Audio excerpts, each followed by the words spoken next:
बहुत पहले जब हम खन्नापुरवा में पढ़ाते थे तो हम भैंसी रख के रहन 3 ठोर घास छोलित रहा है, भैंसी चराइत रहा है। हम मदरसे में पढ़ाते थे, दूध बेचते थे। तो दूध बेचे के लिए गए ननपारा लीटर ले, तो बर्तन वाले से कहा भाई हमका लीटर दे दो। तो पूछा था कौन, बेचे वाला कि खरीदे वाला। तो हम कहें का दुई मेर होते का। तो कहें हाँ, बेचे वाला अलग है, खरीदे वाला अलग है। तो नाप तौल में भी कमी। ऐ लोगो, अगर मुसलमान हो, कुरान पर ईमान है, तो अल्लाह फरमाता क़ीमुल वज़न बिल क़िस्त, ऐ मेरे बंदे तू बराबर बराबर तौला कर। फिर आगे हुजूर फरमाते वमन सतरा मुस्लिमन, और जो किसी के ऐब को छुपाएगा, सतरहुल्लाहु फिद दुनिया वल आखिरा, तो अल्लाह ताला दुनिया और आखिरत में उसके ऐबों को छुपाएगा।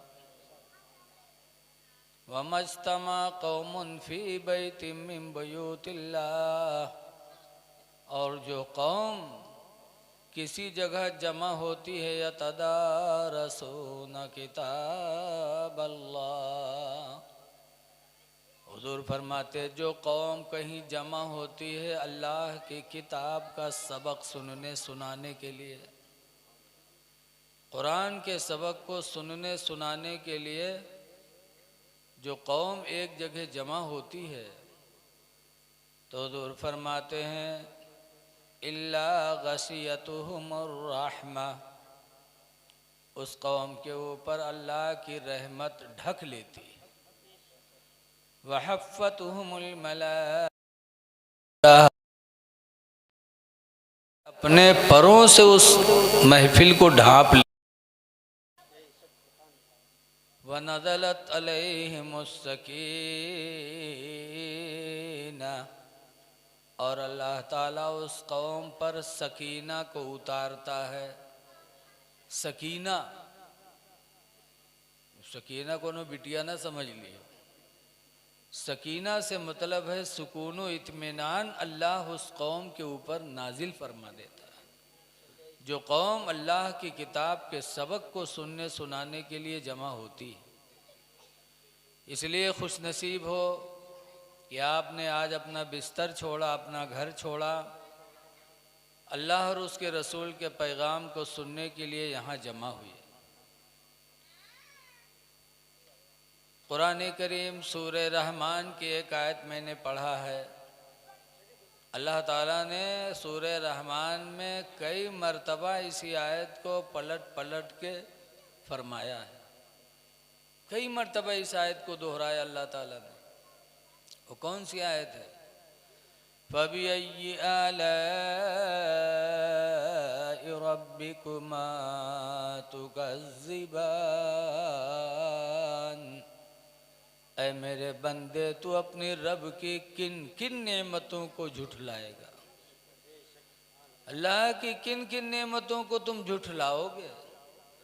अल्लाह की नेमतें तो बेशुमार हैं तुम पर, किसको झुठलाओगे? सबसे बड़ी नेमत हम सांस ले रहे हैं, ये खुदा की नेमत है। हमारी आंखें सलामत हैं, भी खुदा की नेमत है। हवा चलती है, भी खुदा की नेमत है। कितनी नेमतें हैं, हम सब शुमार नहीं कर सकते। इन तउद्दु नेमतल्लाहि ला तहसूहा, अगर अल्लाह की नेमतों को तुम शुमार करना चाहो तो ला तहसूहा, शुमार ही नहीं कर सकते। तो जब अल्लाह की नेमतें बेशुमार हैं तो हमको उसका शुक्र भी बेशुमार अदा करना चाहिए। लेकिन अफसोस है हमारे आपके हालात कैसे हैं। आला हजरत इमाम अहले सुन्नत रदी अल्लाह ताला अन्हु फरमाते हैं, रिज़्क़े खुदा खाया किया और फरमाने हक टाला किया। हमारा आपका हाल क्या है? अल्लाह की रोज़ी खा रहे हैं, तरह तरह की नेमतें खा रहे हैं, लेकिन अल्लाह के फरमान को टालते जा रहे हैं। इको बंद कर देना। इको रिज़्क़ खुदा खाया किया और फरमान हक टाला किया। रिज़्क़ खुदा खाया किया और फरमान हक टाला किया। और शर्म नबी खौफ़े खुदा ये भी नहीं वो भी नहीं। शर्म नबी खौफ़े खुदा ये भी नहीं वो भी नहीं। न नबी से शर्म रह गई कि हम अपने नबी को क्या मुंह दिखाएंगे, और न दिल में खुदा का डर रह गया। अल्लाह की रोज़ी खा रहे हैं और हमारे दिलों में ज़र्रा बराबर एहसास नहीं कि हम खुदा की फर्मा बरदारी भी कर रहे हैं। हुज़ूर फरमाते हैं कि क़यामत के दिन एक इंसान ऐसा हाजिर होगा मैदान महशर में जिसने दुनिया में 400 साल इबादत की होगी। जब उसका हिसाब होगा तो कहेगा, अल्लाह मैंने 400 साल इबादत की है, मेरा हक है कि तू मुझे जन्नत में पहुंचा।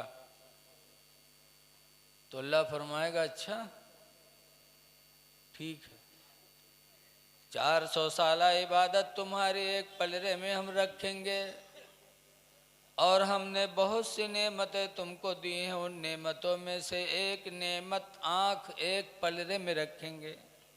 क़यामत के दिन तराजू कायम होगा।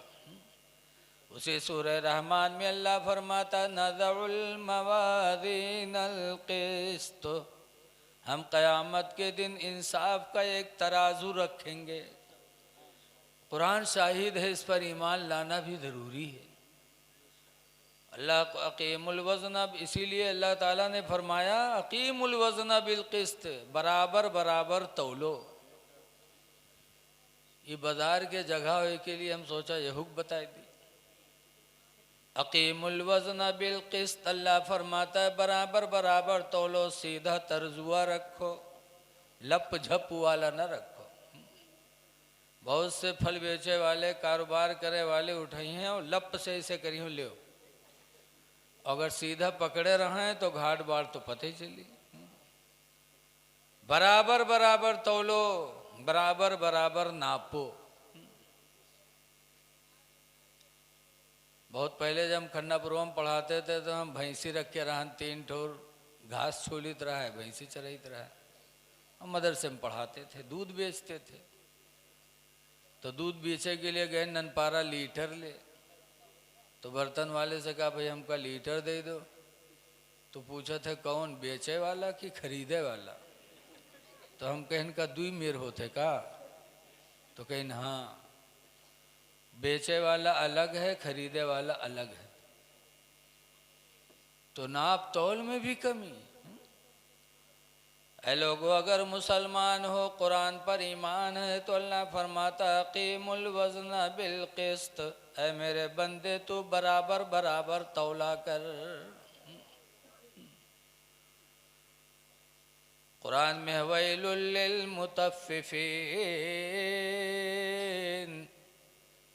कम तौलने वालों के लिए हिलाकत है, बर्बादी है।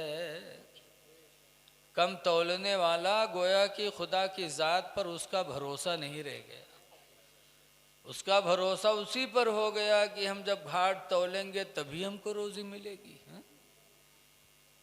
ऐ मेरे बंदे, खुद ऐ मेरे भाई, खुदा के ज़ात पर भरोसा रख, अल्लाह का उसी कुरान में वादा है, नहनु नरज़ुकुकुम, हम तुम्हें रोज़ी देते हैं, व इय्याहुम, और तुम्हारे बच्चों को भी हम ही रोज़ी देंगे। तो जब रोज़ी अल्लाह देता है,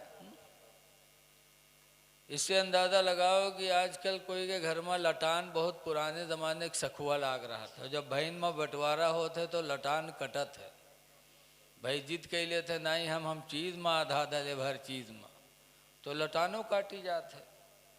तो हमने अपने आँखों से देखा कि एक ज़माने की लटान 100-100 साल की, और जब उसको चीरा गया तो उसके अंदर जगह निकली जिसमें कीड़े बैठे हुए।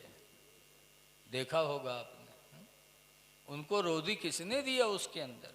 अल्लाह देता है। इसलिए घाट न तोलो। बहरहाल क़यामत के दिन अल्लाह ताला तराजू कायम करेगा, सूरह रहमान में है।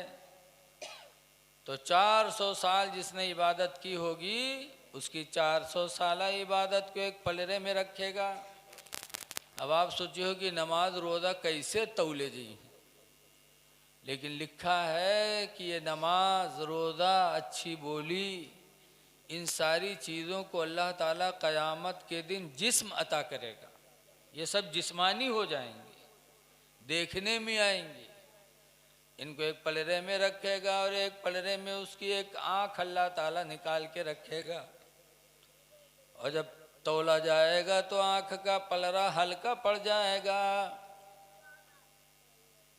400 साला इबादत का पलरा हल्का पड़ जाएगा और आँख वाला पलरा भारी पड़ जाएगा। तब अल्लाह फरमाएगा, मेरे बंदे तूने मेरी एक आँख का भी हक अदा नहीं किया। तुझको तो मैंने 2 आँख दी थी, तुझको मैंने 2 कान दिए थे, 2 पैर दिए थे, 2 हाथ दिए थे, औलाद दी थी, बीवी दी थी, भाई दिए थे, मकान दिया था, दौलत दिया था, सब कुछ दिया था। लेकिन मेरी एक नेमत का बदला तेरी 400 साला इबादत न हो पाई। लिहाजा मेरा फैसला है तेरा ठिकाना जहन्नम है। जब फरिश्ते उस 400 साला इबादत करने वाले को जहन्नम में लेके चलेंगे तो वो मुड़ मुड़ के कह गए, परवरदिगार अपने फजल से, अपने रहमो करम से मुझे अपनी जन्नत दे दे। मेरी इबादतें इस लायक नहीं है कि जन्नत मिले, अल्लाह तेरा करम हो जाए, अपनी करम से मुझे जन्नत दे दे। तब अल्लाह को रहम आएगा, फरमाएगा मेरे बंदे को जन्नत में दाखिल फरमा। तो ये लोगों, अल्लाह कहता है बार बार इसीलिए, फबिअय्यि आलाइ रब्बिकुमा तुकज़्ज़िबान, ऐ मेरे बंदे तू किन किन नेमतों को जुटलाएगा। इसलिए जितना भी हो सके खुदा का हम शुक्र अदा करें, कम ही है। लेकिन आज अफसोस है कि आज हम शुक्र क्या करते हैं, रातों दिन शुक्र अदा करने के बजाय हम उसकी नाफरमानी करते जाते हैं। आज कोई बुराई ऐसी नहीं जो हम मुसलमानों में पैदा न हो चुकी हो। हमको तो चाहिए था कि नेकी करते, लेकिन नेकी के बजाय बदी करते जा रहे हैं। आज हम में तो में एक दूसरी की माँ बहन बेटियों पर गलत निगाहें डालना हमारी फितरत में दाखिल हो गया। आज दूसरों के घरों में बैठते हैं लोग, हुक्म है कि बिला ज़रूरत किसी के घर न जाया करो। बिला ज़रूरत जाओगे तो तुम्हारा दामन एक न एक दिन दागदार हो जाएगा, तुम पर उंगलियां उठेंगी। अल्लाह कुरान में फरमाता है, या अय्युहल्लज़ीना आमनू ला तदखुलू बुयूतन गैरा बुयूतिकुम, ईमान वालो अपने घर के अलावा किसी के घर में दाखिल न हुआ करो। हम मुसलमान हैं और कुरान पर हम अमल नहीं करते। अल्लाह ने फरमा दे, ईमान वालो अपने घर के अलावा किसी के घर में दाखिल ना हो। अगर दाखिल होना ही है, ज़रूरत है, तो अल्लाह फरमाता है हत्ता तस्तानिसो, यहाँ तक कि तुम इजाज़त ले लो, घर के लोगों से इजाज़त ले लो। अगर घर का मुखिया इजाज़त दे, इजाज़त मिल जाए, फिर आगे अल्लाह फरमाता है व तुसल्लिमू अला अहलिहा, और घर वालों पर सलाम कर लो। इजाजत ले लो, सलाम कर लो, ताकि कोई माँ बहन लेटी हो तो उठ जाए, बदन पे कपड़ा ना हो तो कपड़ा डाल ले, बेपर्दा हो तो पर्दे में हो जाए। इस इजाजत भी लो, सलाम भी करो, जरूरत ना हो तो मत जाओ। लेकिन आज अफसोस है कि हमारा माशरा इतना गंदा हो चुका है। आज कोई हमारा भाई परदेश जाता है, सऊदी गया, बंबई गया, तो जाते वक्त अपने पड़ोसी से कहता है, मेरे भाई मैं बंबई जा रहा हूँ, सऊदी जा रहा हूँ, काफ़ी दिनों के बाद आना होगा, इसलिए तुम मेरे बच्चों का ख्याल रखना। कहता कि नहीं कहता पड़ोसी से? गोया कि उसने ये कह करके अपनी बीवी बच्चों को तुम्हारे पास अमानत रख दिया, तुम्हारे अमानत में रख दिया कि इनका ख्याल रखना। और फिर वो तो चला गया, लेकिन वो पड़ोसी इतना बड़ा कमीना निकला कि खैरियत मालूम करने की गरज से घर में जाता है, बैठकी करता है और पैसे खर्च करता है। 10 रुपये का सामान फौरन निकाली, 100 के नोट जाओ लाओ, 100 के जगह 500 निकाले, ताकि उनके मेहरुआ के बिटिया का पटियाए जाए कि कहती पैसा बहुत है। तुम पटियाने के लिए 100 का 500 का नोट दिखाते हो। वो भाई ने तुम्हारे पास अपने औलाद को, अपनी बीवी को, अपनी संपत्ति को तुम्हारे अमानत में रख के गया था, और तुम इतने बड़े हरामखोर निकले कि उसकी माँ बहन बेटी की इज्जत पे हमला कर रहे हैं। है लोगों, 4 चीजें मुनाफिकत की निशानी मेरे नबी ने बताई हैं। मुसलमान की पहचान नहीं है, 4 चीजें हैं जो मुनाफिक की पहचान है। नंबर 1 पर मेरे नबी ने फरमाया कि मुनाफिक की पहचान में इदा तकल्लमा फकदिबा, मुनाफिक की पहचान यह है कि जब वो बोलेगा तो झूठ बोलेगा। झूठ बोलना मुसलमान की निशानी नहीं है, मुनाफिक की निशानी है।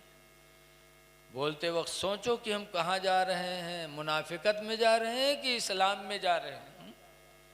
और दूसरे नंबर पर फरमाया व इदा खासम फजरा, और मुनाफिक की दूसरी निशानी है कि जब वो झगड़ा करेगा तो गाली बकेगा।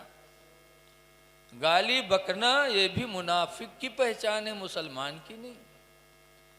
और तीसरी पहचान मेरे नबी ने बताई व इदा आहद फगदरा, और तीसरी पहचान मुनाफिक की है कि जब वो किसी से वादा करेगा तो वादा को तोड़ देगा, वादा निभाएगा नहीं।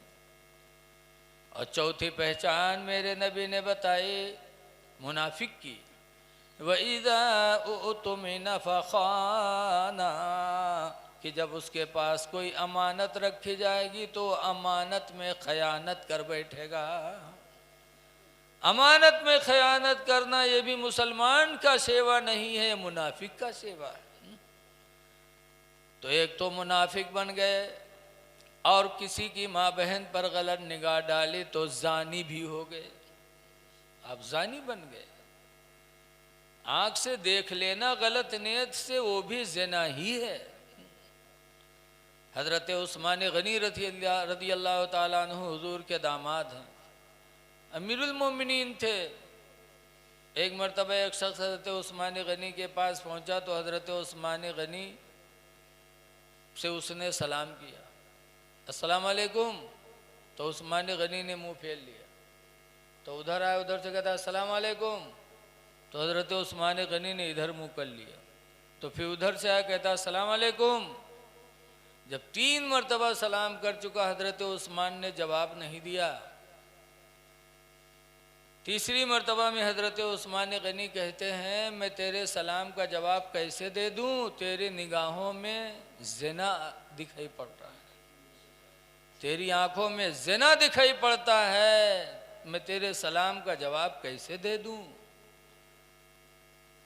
तो नाराज हो गए, अरे आप मुझे जानी कह दिए, खुदा की कसम उस्मान कहता हूँ कि जिंदगी में मैंने कभी जिना नहीं किया, आपने मेरी आंखों में जिना कैसे देखा?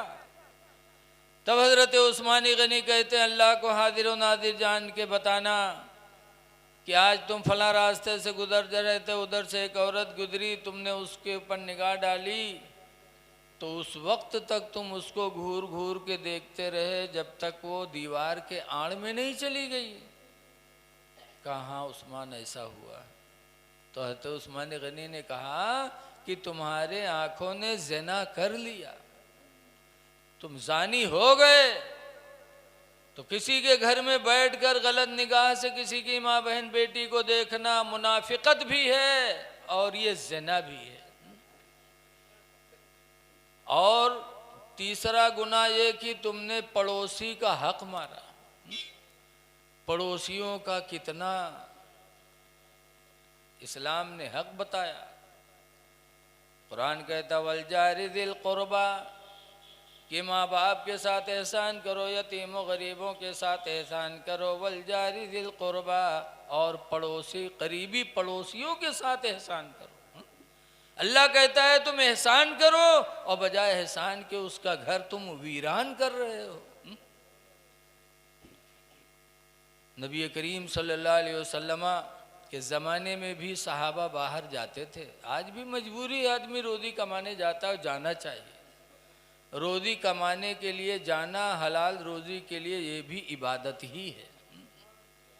हुजूर सल्लल्लाहु अलैहि वसल्लम के ज़माने में एक साहब बाहर निकले और रहते थे अपनी ससुराल में। 2 मंजिला मकान था, वो ऊपर बिटिया दामाद, नीचे सास ससुर। और जब वो नौजवान सफ़र में निकले तो उन्होंने अपनी बीवी से कहा, हदीस पाक में इज़ा खरज रजुल मिन असहाबिन नबी फी सफ़री, कि जब नबी करीम के एक सहाबी सफ़र में निकले, फ़क़ाल लिज़ौजतिही, तो उन्होंने अपनी बीवी से कहा, ला तंज़ली मिनल उलुव्वी इला सफ़ली, ऐ मेरी बीवी तुम ऊपर से नीचे न उतरना, हत्ता अरुजिअ मिन सफ़रिना, यहाँ तक कि मैं अपने सफ़र से वापस आ जाऊँ। जब तक आप वापस नहीं आऊँगा तुम नीचे न उतरना। और नीचे कौन था? लड़की के माँ बाप थे। चले गए। अल्लाह की मर्ज़ी। हदीस में फमरदा अबूहा, तो उस लड़की का बाप नीचे बीमार हो गया। जब बीमार हुआ, खबर गई तो लड़की सोच में पड़ गई कि मेरे शौहर मना करके गए थे कि नीचे न जाना और मेरे अब्बा की तबीयत ख़राब है, मैं कैसे करूं? हदीस में है फ़ारसलत इमरातन इला रसूलिल्लाह, तो उसने एक औरत को हुजूर की बारगाह में भेजा कि जाके हुजूर से मसला पूछो, मैं नीचे उतरूं कि न उतरूं, मेरे बाप की तबीयत ख़राब है। फ़क़ाल रसूलुल्लाह ला हत्ता ततीअ लिज़ौजके, तो नबी ने उससे फरमाया कि उससे कह दो कि वो अपने शौहर की इताअत करे, नीचे न उतरे। शौहर की फर्माबरदारी करे, नीचे उतरे ना। नहीं उतरी। अल्लाह की मर्ज़ी। फ़स्तद्द मर्ज़ु अबीहा, कुछ दिनों के बाद उसके बाप की बीमारी और बढ़ गई। फ़सुम्मा अरसलत इमरातन इला रसूलिल्लाह, तो उसने फिर एक औरत को हुजूर के पास भेजा कि जाके पूछो कि बाप की बीमारी बहुत अहम है, क्या मैं नीचे उतर सकती हूँ?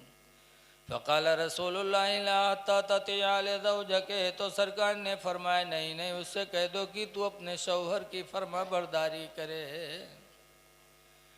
नहीं उतरी। हदीस में हत्ता मात अबूहा, यहाँ तक कि कुछ दिनों के बाद उसके बाप का इंतकाल हो गया।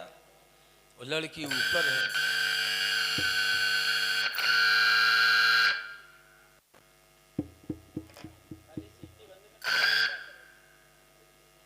बहुत अच्छा बोलत रहा भैया, काहे का छेड़त हो?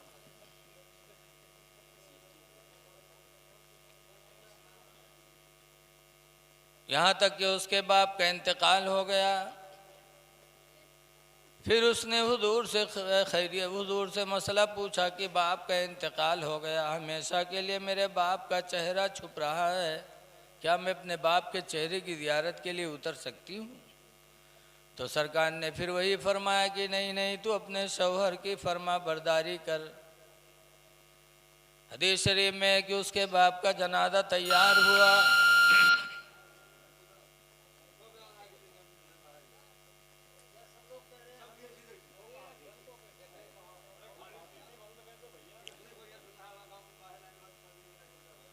अरे ठीक है, गुस्सा गर्मी न करिए, मशीन है बेचारा, सही ही कर रहा है। चलो बेटा, बहुत बढ़िया तुम्हारा बाजा बोल रहा है, वैसे रहने दो, बहुत अच्छा माइक है। मैं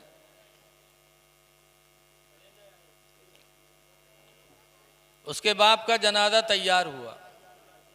हुजूर सल्लल्लाहु अलैहि वसल्लम उसके बाप के जनाजे में गए, नमाज जनाजा पढ़ाए, फिर दफनाया जा रहा था। तो जब मिट्टी हो रही थे तो हदीस में गैबी आवाज़ आने लगे, कद गफरतु बिहसनात बिन्तिही, मैंने इसको बख्श दिया इसकी लड़की के नेकियों के वसीले से।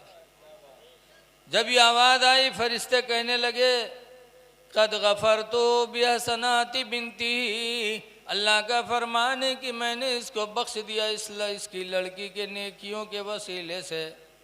तो हुजूर मुस्कुरा के बोलते हैं कि कितना खुश नसीब इंसान आज दुनिया से जा रहा है कि बख्शा जा रहा है तो अपनी बीवी, अपनी बख्शा जा रहा है तो अपनी लड़की के नेकियों के तुफैल, अपने अमाल के बदौलत नहीं, अपनी लड़की के अमाल के बदौलत आज का ये नौजवान बख्शा जा रहा है।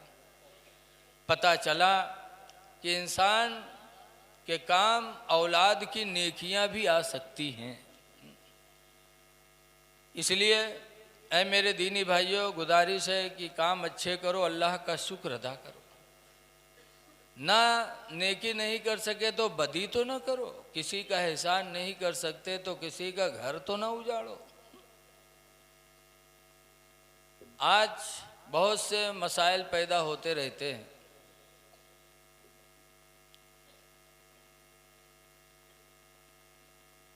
देखिए, बहुत से हमारे भाई गेरहवीं शरीफ करते हैं, करते कि नहीं करते? गेरहवीं करते और गेरहवीं में बड़े पीर के नाम नियाज दिलाते और बकरा ज़बह करते। तो गेरहवीं का बकरा जायज़ है कि नाजायज़ है? लोगों को बहुत से लोग गुमराह कर देते। चाहे गेरहवीं का बकरा हो, चाहे कुर्बानी का बकरा हो, चाहे अकीके का बकरा हो, अगर अल्लाह के अलावा दूसरे नाम पर ज़बह किया गया तो उसका खाना हराम है, हराम है, हराम है। अगर खुदा के नाम पर ज़बह किया गया तो उसका खाना जायज़ है। कुरान में हुर्रिमा अलैकुमुल मैततु वद्दमु वलहमुल खिंज़ीर, कि तुम पर मुर्दार का गोश्त हराम किया गया और खिंजीर का गोश्त हराम किया गया। वमा उहिल्ला बिही लिगैरिल्लाह, और जो अल्लाह के अलावा पर ज़बह किया गया। वमा उहिल्ला बिही लिगैरिल्लाह, जो गैर खुदा के नाम पर ज़बह किया गया उसका खाना हराम है। तो कितने नासमझ हैं। कोई भी मुसलमान जानवर ज़बह करता है तो अल्लाह ही के नाम पर, बिस्मिल्लाह अल्लाहु अकबर। तो अगर बड़े पीर के नाम का बकरा है और बिस्मिल्लाह अल्लाहु अकबर पे ज़बह हुआ है तो उसका खाना हलाल है, हलाल है, हलाल है। और उस पर अगर नियाज दे दी जाए तो उसका खाना और बेहतर है। कुरान करीम में अल्लाह फरमाता, कुलो मिम्मा ज़ुकिरा रस्मुल्लाहि अलैहि, उसे खाओ जिस पर खुदा का नाम लिया जाए।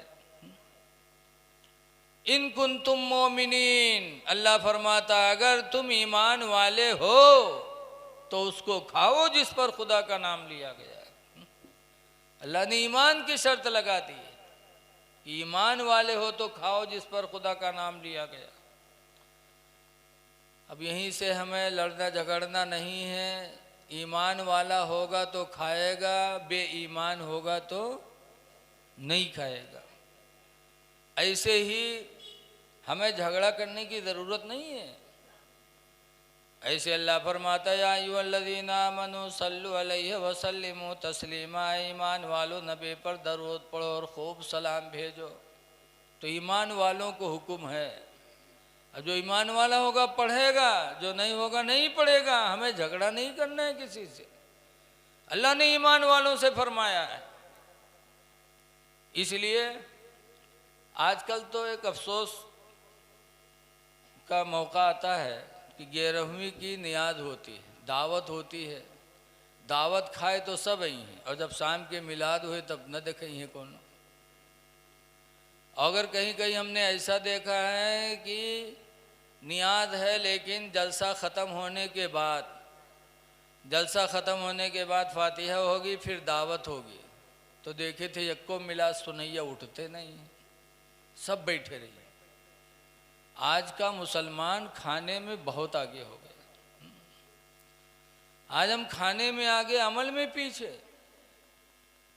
जैसे कि और ये हमेशा से चला है, मुसलमान हमेशा खाने में आगे रहा है। अगले ज़माने की बात है, 3 आदमी घर से निकले और 3 मज़हब के मानने वाले, एक ईसाई, एक यहूदी, एक मुसलमान। रोटी ले ले निकले और रास्ते में रोटी ख़त्म हो गई। फिर तीनों भूखाने, तो कहीं गए मांगे वांगे, तो किसी को रहम आया तो एक प्याली खीर दे दिया। जब एक प्याली खीर पैन खाए वाले 3 ठोरे, खीर यक्के प्याली, तो तीनों ठोर बैठे। कहीं ऐसा है कि खीर थोड़ी सी है, तीनों लोग खाएंगे तो किसी का भला नहीं होगा, तो तीनों में से कोई एक आदमी खाए ले तो कम से कम भला तो हो जाए। तो कहना हाँ बात तो सही है, लेकिन भूख तीनों मिलक लागे को खाए। तो पंचायत भाई की कर रख दो, सोए जाओ, और फिर सोए के उठो, जिके ख्वाब बढ़िया हो वो खीर खाई ली। तो खीर रख दी, तीनों लेट गए। ईसाई यहूदी जल्दी सोए कि जल्दी सोएंगे, ख्वाब देखेंगे, उठेंगे, ख्वाब बयान करेंगे, खीर खाएंगे।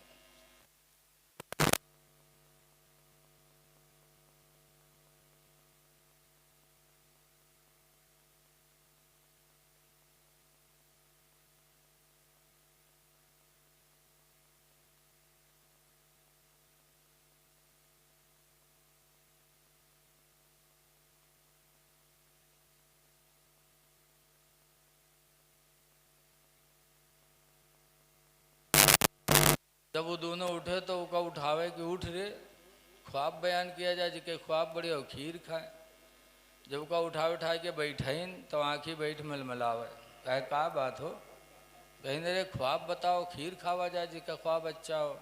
मुसलमान ने कहा तो बताओ। तो ईसाई बोला एक बात याद रखो, हज़रत ईसा अलैहिस्सलाम आज भी चौथे आसमान पर हैं, अल्लाह ने इनको जिंदा उठा लिया था। हर नबी के दुश्मन हुए हैं दुनिया में। आज अगर मौलवी मौलाना दुश्मन हो जाए तो कोई बड़ी बात है यार, बोलो। नबियों के दुश्मन हुए हैं, और आज मौलवीन के दुश्मन तो थोड़े बनत हैं, चंदा संदा मौलवी नहीं देते हैं। लेकिन नबी के इतने बड़े दुश्मन हुए कि जान के दुश्मन हो गए। ईसा अलैहिस्सलाम के भी दुश्मन बने, ऐसे दुश्मन की लाठी ले ले घर घेर लेकिन क्या जिनका मारे है। अल्लाह ताला ने जिब्रील अलैहिस्सलाम को हुक्म दिया, जिब्रील अलैहिस्सलाम आए और छत फाड़ के और ईसा अलैहिस्सलाम को आसमानों में उठा ले गए, चौथे आसमान पे रखा। आज भी ईसा पैगंबर चौथे आसमान पे तशरीफ फरमा। और मूसा अलैहिस्सलाम छठे आसमान पे। ईसा अलैहिस्सलाम को जब मारने वाले घर घेरे और ईसा अलैहिस्सलाम को चौथे आसमान में उठा लिया गया, तो अब खड़े सहारे में कर निकले तब मारी, अब जब हुए तब तो निकले। जब नहीं निकले तो एक उमा जब नेता टाइप के रहे, वो कही रुको, हम उसका पकड़ के लाई थे अंदर से। और जब ईसा अलैहिस्सलाम के घर में गया पकड़ने के लिए, तो अल्लाह ताला ने ईसा अलैहिस्सलाम की शक्ल उसके ऊपर डाल दिया। ईसा अलैहिस्सलाम जैसे देखने में लगा, ढूंढ ढांड के लौटा, कहीं सुमा नाई है हो, जैसे निकला बस अब पीटे लगे कि तो मिल गया। पीट पाट के ख़त्म कर दी, ले गए शहर के चौराहे पे टांग दिया, कहा ईसा इब्ने मरियम को हम लोगों ने मार दिया। हजरत मरियम को पता नहीं था उनकी माँ को बिन बाप के लड़के थे। ईसा अलैहिस्सलाम का कोई बाप नहीं था। मरियम को जिब्रील ने फूंक छोड़ा था, फूंक से हमल ठहर गया था, बिन बाप के ईसा। जब हजरत मरियम ने सुना कि ईसा को मार दिया गया और शहर के चौराहे पे लाश टांग दिए गए, तो अब घर में और कोई नहीं जो मरियम का गम का साथी बने। मरियम अकेले रोने लगी। इतना रोई, जिंदगी का एक औलाद, जिंदगी का एक लड़का सहारा था, मार दिया गया। तो हजरत मरियम रोने लगी और रोते रोते इतना रोई कि बिस्तर पकड़ लिया। इतनी कमज़ोर हो गई कि बिस्तर से उठना भी मुश्किल हो गया। हाय ईसा, हाय ईसा। एक दिन लेटी थी तो एक फरिश्ता आया और उसने कहा या मरियम। तो मरियम की आंख खुली, ऐसे ऐसे देखा, उसके बाद फिर कमज़ोरी से आंख बंद हो गई। दोबारा फिर फरिश्ते ने कहा मरियम, तो फिर आंख खुली, फिर देखा, फिर बंद। तीसरी मर्तबा पुकारने वाले फरिश्ते ने कहा मरियम, ईसा फला पहाड़ी के पास तुम्हारा खड़ा इंतजार कर रहा है। जैसे इतना फरिश्ते ने कहा, औलाद की मोहब्बत में मरियम के अंदर जान पैदा हो गई और फौरन उठी दौड़ती हुई पहाड़ी के पास गई। वहाँ गई तो देखा ईसा अलैहिस्सलाम खड़े हैं, माँ बेटे गले से लगे और रोए। और रोने के बाद ईसा अलैहिस्सलाम फरमाते हैं मेरी माँ, मैं कत्ल नहीं हुआ हूँ, मेरी शक्ल का फला कत्ल हुआ है, अल्लाह ने अपनी कुदरत से मुझे आसमानों में उठा लिया है। ऐ मेरी माँ रोना नहीं, अब जाओ सब्र करना, इंशाअल्लाह क़यामत ही के दिन हमारी तुम्हारी मुलाकात होगी। और फिर ईसा अलैहिस्सलाम आसमानों में चले गए तो आज भी आसमान में। तो यहूदी बोला कि सुनो, आज मैंने सबसे अच्छा ख्वाब देखा है। कहा क्या? कहा लोग ज़मीन का ख्वाब देखते, मैंने आसमानी ख्वाब देखा। क्या देखा? यहूदी ने कहा मैं, ईसाई ने कहा मैं सो रहा था, मेरे पैगंबर हज़रत ईसा अलैहिस्सलाम आए, उन्होंने मुझे उठाया, ज़मीन की सैर कराते कराते आसमानों पे ले गए, चौथे आसमान तक लेके गए, फिर टहला के छोड़ गए। आज मैंने आसमानी ख्वाब देखा है, इसलिए वो खीर मैं खाऊंगा।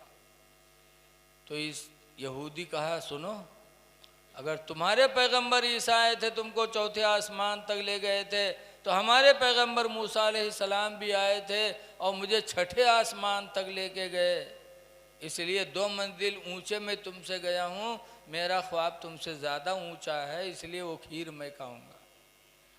और मुसलमान चुप। तो दोनों कहें तू क्या देखे, तू तो बता। तो उसने कहा मैंने क्या देखा, मैं जैसे सोया तो मेरे पैगंबर हज़रत मोहम्मद सल्लल्लाहु अलैहि वसल्लम भी आए और उन्होंने कहा उठ, तुझे सुबह रोज़ा रखना है, सहरी नहीं खाएगा, उठ जल्दी सहरी खा, तुझे रोज़ा रखना है। तो मैं उठा, मैंने सहरी खाई, रोज़े की नियत कर ली, सो गया। तो दोनों चौंके, कहीं का खाए, कहीं खीर के अलावा और कुछ उधर ही रहा है, और का खाते, तो कहीं हाँ कत्ता खाए, कहीं नुमा रहबे कत्ती की रहे। तो कहीं यार तुम बड़े बेवफा निकले, कम से कम खाए थे तो हम लोगों को जगा लेते। तो कहा हम बहुत चिल्लाएं, बहुत जगावा, लेकिन बहुत चिल्लाएं, तुम चौथे आसमान पर रहे, छठे आसमान पर रहे, कहाँ तक चिल्ले। तो मुसलमान खाने में इतना आगे। और आज हमारी महफिलें सुनी हैं, आज हमारी मस्जिदें सुनी हैं। ऐ लोगों, चंद दिन की ज़िंदगी अल्लाह ने दिया है, मस्जिदों को आबाद कर लो, अल्लाह की नेमतों के शुक्रगुजार बन जाओ। तो 11वीं अल्लाह तौफीक दे तो कराओ। खाना खिलाना अल्लाह के बंदों को बहुत सवाब का काम है, अल्लाह तौफीक दे तो खूब खिलाओ। हुज़ूर सल्लल्लाहु अलैहि वसल्लम जब हिजरत करके मक्का से मदीना गए थे तो मदीने में पहुंचकर मेरे नबी ने तकरीर की थी। उस तकरीर में 3 पैगाम मेरे नबी ने दिया था। नंबर 1 पर फरमाया था या अय्युहन्नासु इफ़्शउस्सलाम, या अय्युहन्नासु इफ़्शउस्सलाम, ऐ लोगों आपस में सलाम किया करो। दूसरे नंबर पर फरमाया था वतिमुत्ताम, और लोगों को खाना खिलाया करो, खाना खिलाओ। खाना खिलाना बहुत सवाब का काम है, चाहे हिंदू हो चाहे मुसलमान हो। कोई भूखा हो तो तुम खाना खिला दो, इंसानियत को पैदा करो, रहम करो, रहमतुल्लिल आलमीन की उम्मती हो। मेरे नबी की रहमत सब पर आम थी, चाहे कोई मुस्लिम हो चाहे कोई गैर मुस्लिम हो। तो आपस में रहम दिली करो, एक दूसरे को खाना खिलाओ। और तीसरे नंबर पर सरकार ने फरमाया था सल्लो फिल्लैल, रात में नमाज पढ़ो, वन्ना सो नियामो दरहाले कि अल्लाह के बंदे सो रहे हो। तो गेरहवीं करो, गेरहवीं के बकरे को नाजायज़ कहने वाला बहुत बड़ा गुनहगार है। कुरान करीम में अल्लाह फरमाता कुल, ऐ नबी तुम कहो, मन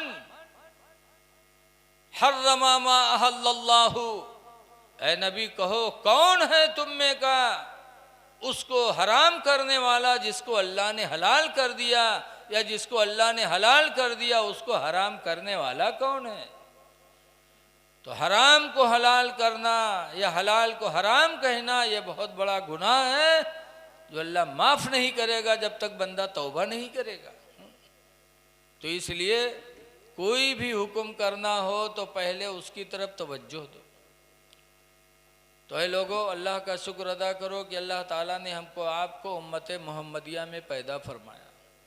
उम्मत मोहम्मदिया का दर्जा बहुत बुलंद है। इसीलिए हुजूर ने मेराज की रात में जिब्रील से पूछा था सिदरा पे कि जिब्रील अब तो तुम नहीं जा रहे हो, साथ छोड़ रहे हो, मैं रब के हुजूर में जा रहा हूँ, कोई ख्वाहिश हो तो बता दो। तो जिब्रील ने कहा था हाँ एक ख्वाहिश है। कहा क्या? कहा अल्लाह से इजाज़त ले लेना कि कल क़यामत के दिन आपकी उम्मत जब पुलसरात के ऊपर से गुजरे तो अल्लाह मुझे इजाज़त दे दे कि मैं अपने पर को बिछा दूँ और आपकी उम्मत मेरे पर के ऊपर से गुजर जाए। जिब्रील के पर कितने चौड़े हैं? लिखा है ज़मीन से आसमान तक जितनी दूरी है इतनी चौड़ाई एक पर की है। और इस तरह कितने पर हैं? लिखा अल्लाह ताला ने इस तरह से 26,000 पर अल्लाह ने जिब्रील को अता फरमाया। अब बताओ, हमारे तुम्हारे पैर के नीचे जिब्रील नूरी फरिश्ता, फरिश्तों में ये रसूल हैं, ये हमारे तुम्हारे पैर के नीचे पर बिछाने की तमन्ना करते हैं। तो इससे अंदाज़ा लगाओ कि हमारा तुम्हारा मर्तबा कितना ऊंचा है। फिर हम इस पैर से चोरी के लिए जाएं, इसी पैर से चलकर शराब खरीदें, इसी पैर से चलकर जुआ खेलें, तो हमसे बड़ा बदनसीब कौन हो सकता है? इस पैर की कदर करो। आला हजरत इमाम अहले सुन्नत फरमाते हैं या रसूल अल्लाह, पुल से उतारो राह गुजर को खबर न हो, पुल से उतारो राह गुजर को खबर न हो, और जिब्रील पर बिछाए तो पर को खबर न हो। पैर उठे तो अल्लाह की राह में उठे। मदीने मुनव्वरा में एक लंगड़े साहबी थे, लंगड़े रहे, नाम था उनका अम्र बिन जमू, लंगड़े थे। मदीने मुनव्वरा में जब जिहाद का ऐलान हुआ, रहीलो फी सबीलिल्लाह, अल्लाह की राह में घर से निकल पड़ो, तो हज़रत अम्र बिन जमू लंगड़े थे, तो उन्होंने तलवार लिया और घर से बाहर निकले। और घर से बाहर निकलने के बाद अम्र बिन जमू ने दुआ मांगी थी कि या अल्लाह तेरी राह में जिहाद करने जा रहा हूँ, इलाही दोबारा घर आना मुझे नसीब न करना। जरा बोलो दिल से कि आज हम मस्जिद सर झुकाने के लिए नहीं जा पाते और वो मैदान जिहाद में जा रहे हैं और दुआ मांग रहे हैं या अल्लाह दोबारा घर आना नसीब न हो। गए, जब निकले तो उनके लड़कों ने देखा, कहा रे हमारे अब्बा लंगड़ा होकर के अल्लाह की राह में जिहाद के लिए जा रहे हैं और हम जवान हो के घर पे बैठे। तो उनके बच्चे भी निकल पड़े और मैदान जिहाद में जाने के बाद हज़रत अम्र बिन जमू उचक कुचक के लड़ने लगे। लंगड़े थे, उचक कुचक के कूद कूद के लड़ने लगे, कई लोगों को मारा। दुश्मनों ने मिलकर के हज़रत अम्र बिन जमू को शहीद कर दिया। जब अम्र बिन जमू लंगड़े सहाबी शहीद हो गए तो इनकी लाश को घोड़े पे लादी गई कि मदीना ले जाके इनको दफनाया जाए। जब घोड़े को हाँका गया तो मदीने की तरफ घोड़े ने रुख न किया, कभी इधर कभी इधर, मदीने की तरफ नहीं आया। तब हुजूर ने हजरत अम्र बिन जमू की बीवी को बुलाया, कहा इनकी बीवी को बुलाया गया। हुजूर ने पूछा क्या अम्र बिन जमू घर से निकले थे तो कुछ दुआ मांगे थे? तब उनकी बीवी कहती हाँ या रसूल अल्लाह, जब घर से निकले थे तो उन्होंने कहा था या अल्लाह तेरी राह में जा रहा हूँ, दोबारा घर आना मुझे नसीब न करना। हुजूर फरमाते हैं अम्र बिन जमू की दुआ अल्लाह ने कबूल कर ली। इनकी मदफन यही मैदान जंग है।